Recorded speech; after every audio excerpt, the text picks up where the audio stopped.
Hi, welcome back to Joe Blogs. In today's episode, I want to talk to you about what's going on in the economy in China because things are continuing to get worse. And this is separate from what's going on with regards to the tariff situation with the USA. I'm sure you'll be aware that since April the 2nd, there have been additional tariffs applied on Chinese imports. And at one point, they got up to 145%. Now, obviously, that is completely unrealistic. That's basically a trade embargo. The USA was saying, we don't want any Chinese imports. And the problem that that represented for US companies is that a lot of them were importing components and parts and things that were essential to their businesses. So this wasn't just cheap products going onto the shelves for US consumers to buy. This was actually part of the supply chain for US companies. So as a result of that problem, the US and China have now agreed a 90-day pause in that arrangement. But we still have a 30% tariff in place on all Chinese imports into the US and a 10% tariff for US imports into China. So it's still an increase in prices. And the problem that Chinese companies have is that they've been struggling to be able to pass on their price increases to consumers. If we have a look at the producer price index, which is also referred to as the factory gate price, so this is the price of products as they're leaving Chinese factories, you can see that the latest data for April 25 shows that year on year, producer prices are down by 2.7%. And what that means is that if you're a company in China, you're selling your product today for 2.7% less than you were this time last year. Now, that would be fine if all of your input prices were going down. But for Chinese businesses, they've been seeing increases in material costs, fuel costs, and labor costs. So their costs are actually rising, but their sales prices are falling. And if we look at this chart, you can see that the situation is actually getting worse. We've seen an increase in March and April, and 2.7% is the worst fall that's been seen since October 24. And if we widen the scale of this chart to show what's been happening over the past 3 years, you can see that producer prices have actually been in negative territory since October 2022. So that is 30 consecutive months of falling sales prices. Now, that's an absolute nightmare if you're a business, because all that means is that your margins are continuing to go down because you're making less profit every single month. And it's estimated now that over 50% of all businesses in China are making losses. So this is a situation that's very difficult to turn around. And the tariffs are simply not going to help. And we'll come on to talk about that later in the video, because the export markets are obviously now going to be more difficult. Now, before we go on any further today, I want to talk to you about NordVPN, who I've partnered with for today's video, and who are offering Joe Blogs viewers an exclusive 4 months extra on a 2-year plan. Unfortunately, cybercrime is becoming a more and more common occurrence. And it's not just you and I that are being targeted. It was recently reported that multinational telecommunications giant BT Group had to shut down some of its servers following a ransomware attack by a gang called Black Basta. So it's never been more important to protect yourself online. And NordVPN offers a feature called Threat Protection that blocks access to websites known to host malware, including ransomware. So NordVPN is fantastic for protecting you every single time you go online, making sure that people can't steal your identity or your passwords or any money from you. But it's also brilliant for opening up a world of entertainment, because it means that you can access TV shows and movies and sports events and other things in areas that you normally wouldn't be able to have access to. All you need to do is change your location and access all of that entertainment and information. And the fantastic news is that NordVPN is offering Joe Blogs viewers an exclusive 4 months extra on a 2-year plan, which you can access by going to nordvpn.com/Joe Blogs or clicking in the link in the description below. And the great news is that they also offer a 30-day money-back guarantee. In terms of looking at the Purchasing Managers Index, so this is basically a survey that's taken every single month of all of the purchasing managers in China. So these are the guys who are buying in raw materials and other things that are needed in the manufacturing process for companies. So they have a very good feel as to what's going on in the business, because if they're bulking up, if they're buying lots of additional materials, then they know that things are going well. And if they're not, if they're reducing the amount that they're purchasing, then obviously they know that sales aren't going as well as expected. And this is an index. On the right hand side, you can see the scale of this, and it goes from 49 to 50.4. And the key issue here is the 50 marker. So if you have a score of 50 on this index, it means that you are neither growing nor contracting as a company. So 50 is the status quo. That means you're doing exactly the same as you were this time last month. So if you get a score of less than 50, it means that the purchasing managers are feeling that their businesses are contracting. And you can see that the score for April has come in at 49. And this is actually the lowest score at any point in the past 12 months. So that tells us that the current situation is the worst that's been seen in China for more than 12 months. And you can see that there's a massive swing between March and April. In March, it was actually the highest level at any time in the last 12 months. And the reason for that change is obviously Donald Trump's announcement on the 2nd of April of the reciprocal tariffs, because that was focused predominantly on China. China was the biggest target. It got hit with that 145% tariff. So that's one of the reasons why the purchasing managers are negative about the outlook. But it isn't actually the only reason. Now, if we have a look at what's been happening with exports, you can see that in April, exports increased by 8%, which was actually quite a decent result. If you look at what's been happening over the last 12 months, it was pretty much on average with where things have been going. So you might think, well, if exports are up by 8%, what's the problem? Well, the problem that we have is that that figure for April includes all of the front loading. So basically, as soon as those tariffs were announced on the 2nd of April, they weren't introduced immediately. So there was a pause before them being introduced. And so a lot of businesses in the USA decided that they were going to order huge quantities of deliveries from China to try to beat the tariff. So basically, they were getting in before those tariffs became effective. So we've seen a massive surge in the amount of exports in April. And it's likely that when we get the data for May, we will see a complete crash, because we'll have had 2 or 3 months worth of exports pulled forward into April. And then obviously there won't be many in May. So whilst 8% looks quite promising, you always have to look under the bonnet, look at the details as to why it's come in at 8%.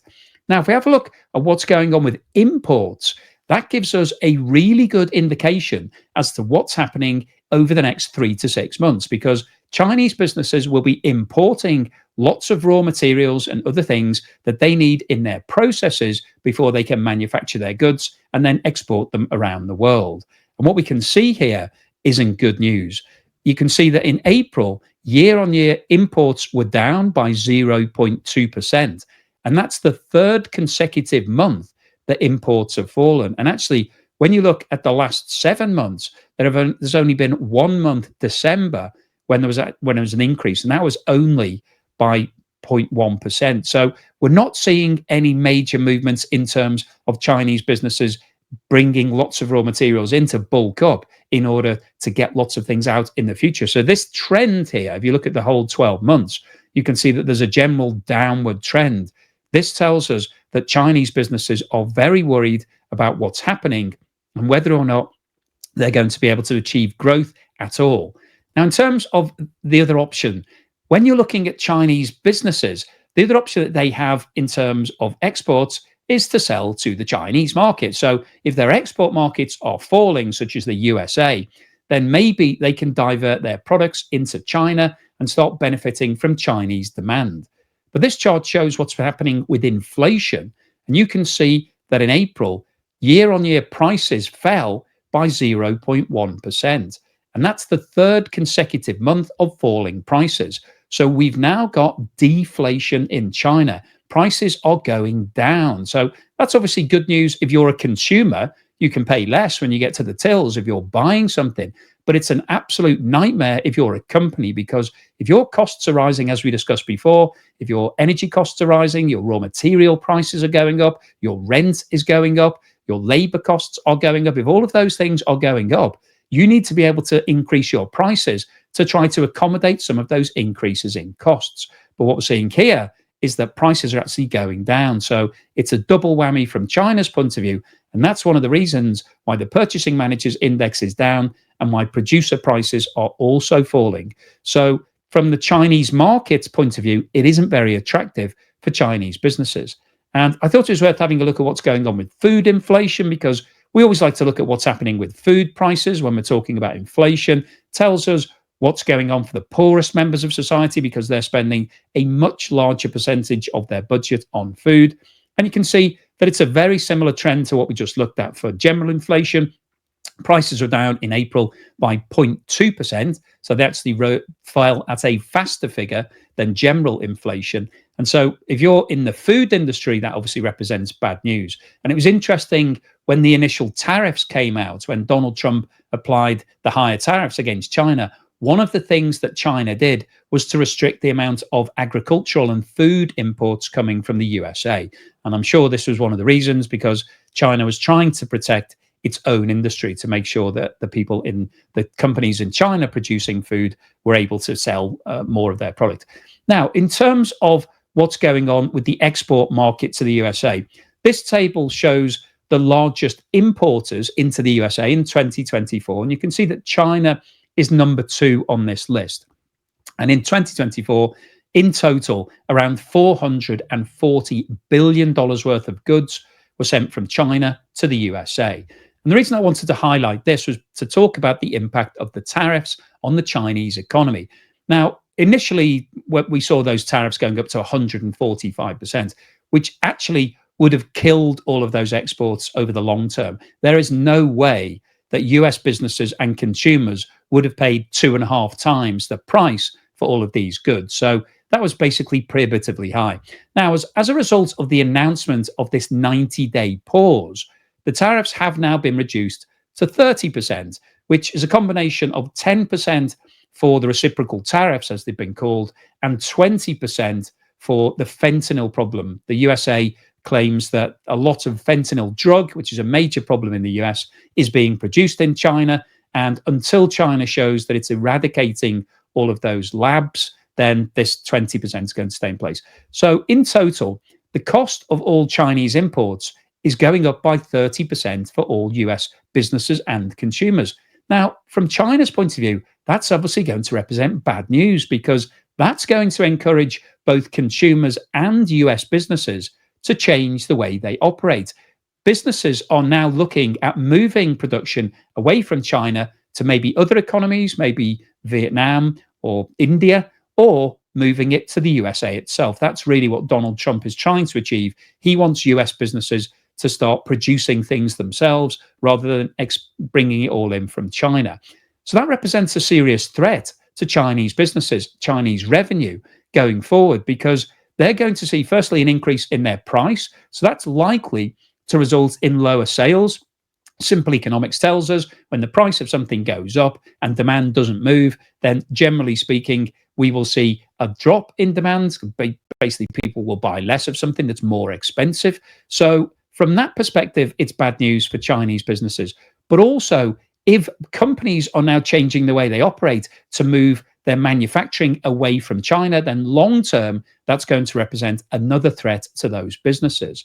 So the overall impact of the tariffs, whilst there's been an element of positive news that it's been reduced from 145% to 30%, it still represents a 30% increase in the sales price of those products in the USA. And it's one of the biggest markets from China's point of view.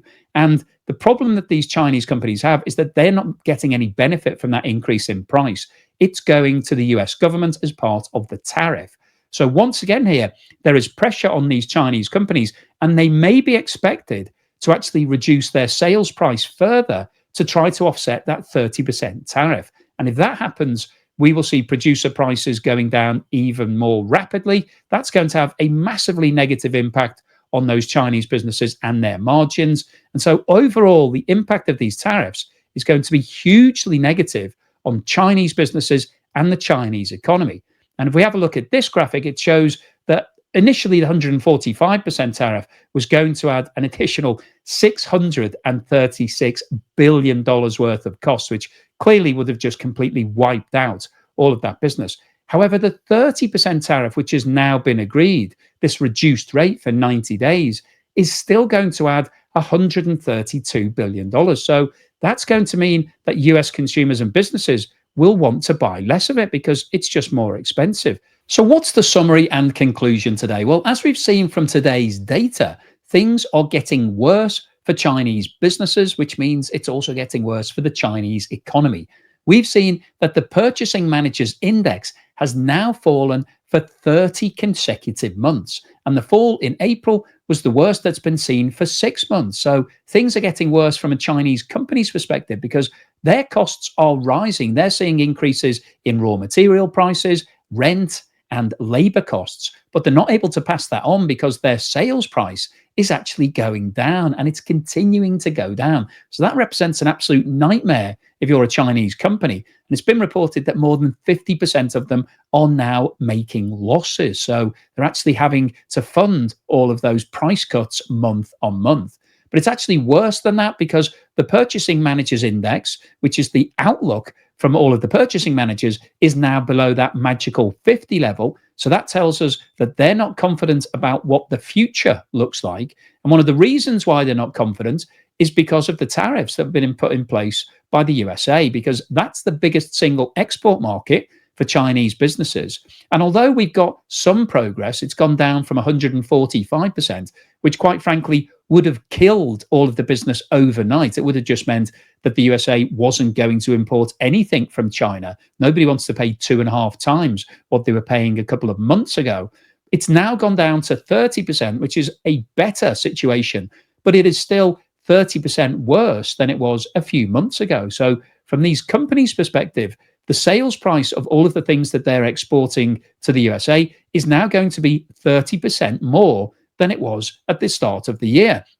And they're not benefiting from that at all. This isn't an increase in price which is going to improve the factory gate prices. That increase in price is purely because of the tariff that's being applied by the USA. The US authorities will keep all of that 30% for themselves. So Chinese businesses don't get any benefit.